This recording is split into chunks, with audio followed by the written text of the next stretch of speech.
which brings us to a statement, A Fairer Pathway to Settlement. The Home Secretary.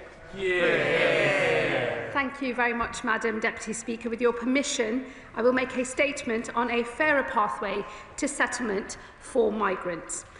The story of migration in this country is woven through my own.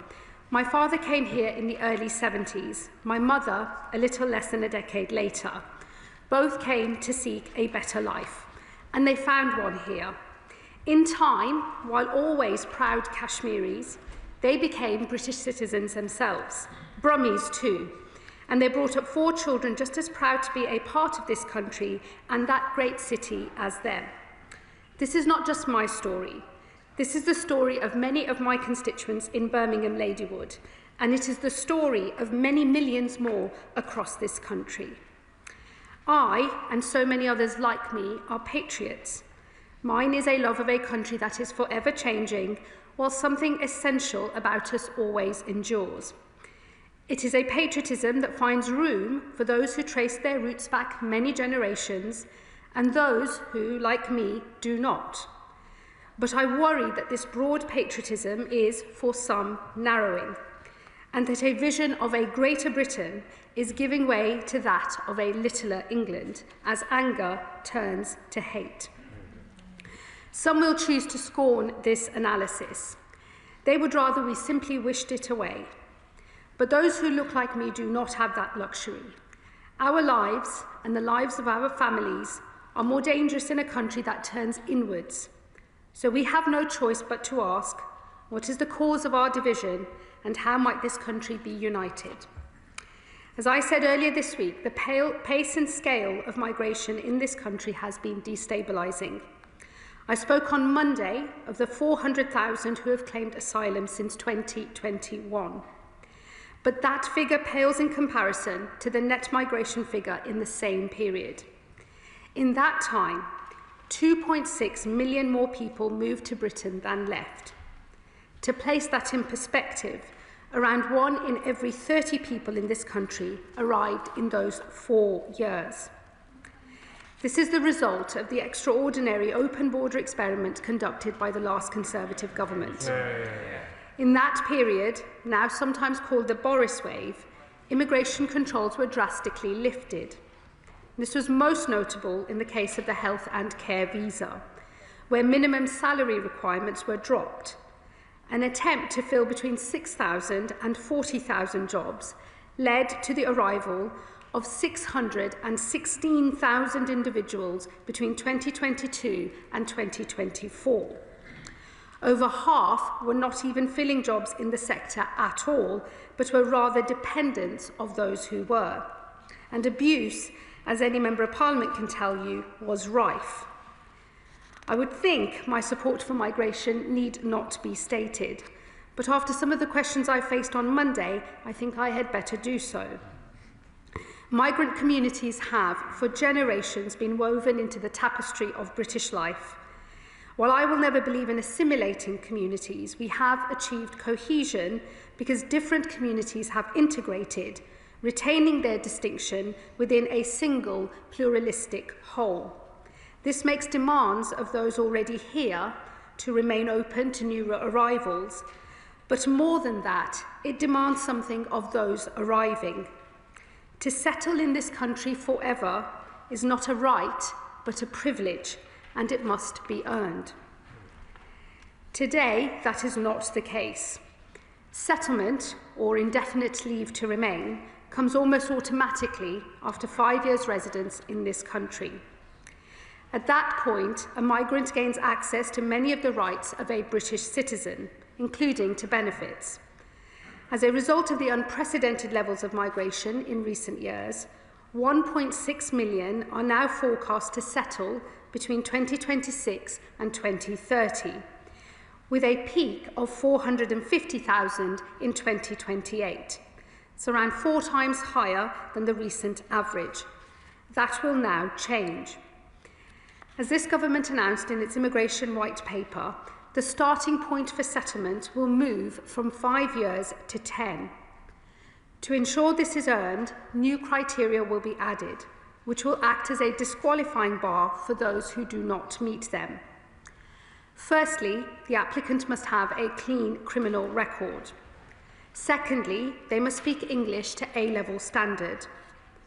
Thirdly, they must have made sustained national insurance contributions.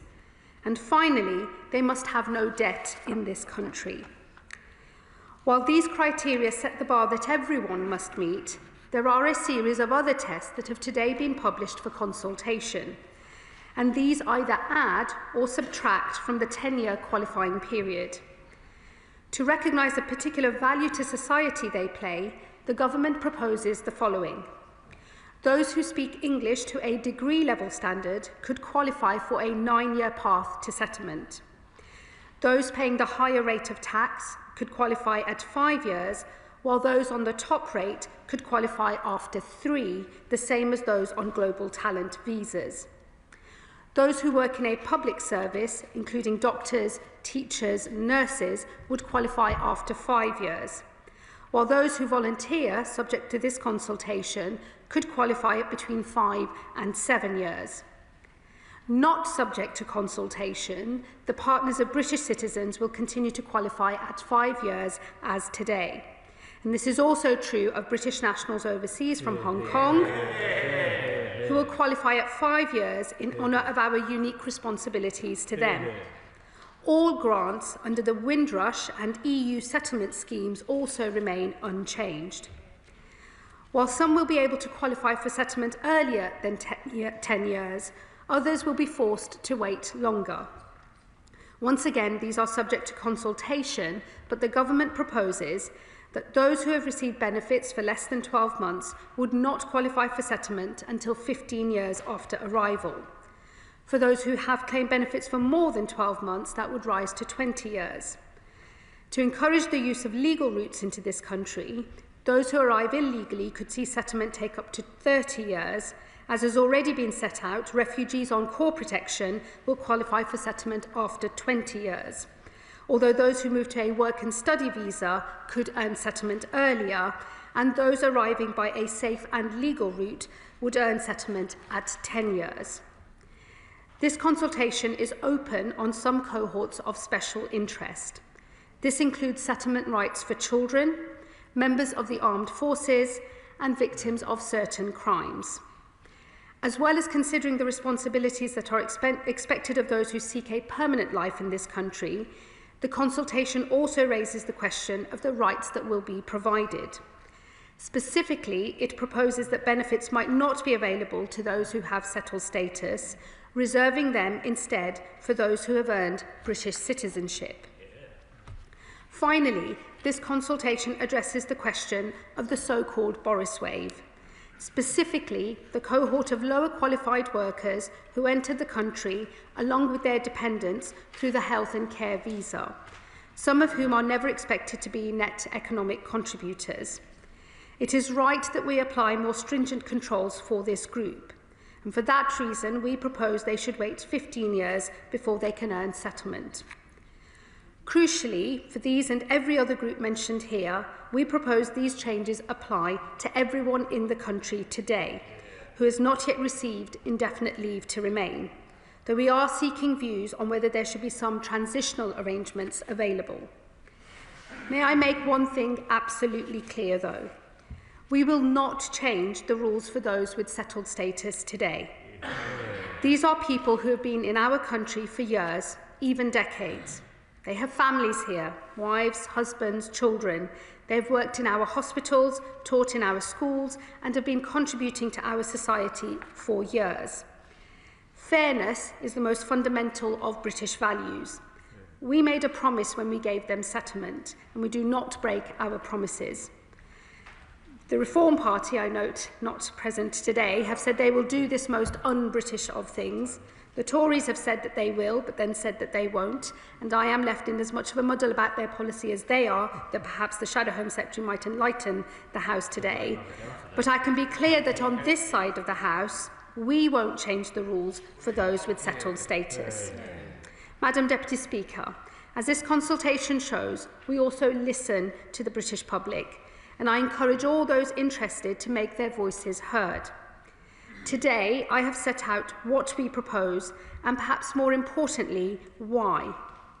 I love this country, which opened its arms to my parents around 50 years ago.